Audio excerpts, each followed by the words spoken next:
We have been using this plus operators on numbers to add two numbers. I have two numbers here, x and y, and I'm adding those two numbers and showing the result on the page. What if I convert these numbers into strings by wrapping them around double quotes?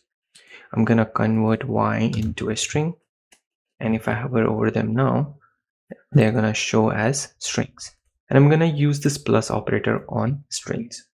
If I refresh my page, it's going to show concatenation of these two strings.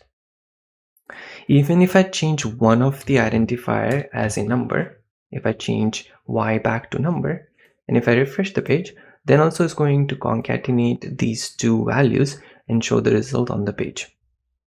You can also add string to an existing string by using plus equal to sign.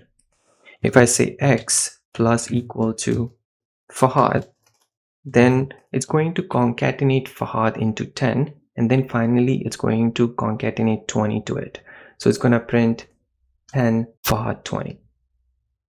You cannot use multiplication, subtraction, or division on strings. It's going to print not a number. If I change this plus sign to multiplication and try to refresh my page, it's going to print not a number. In the next section, I'm going to talk about if, else, and else if code blocks.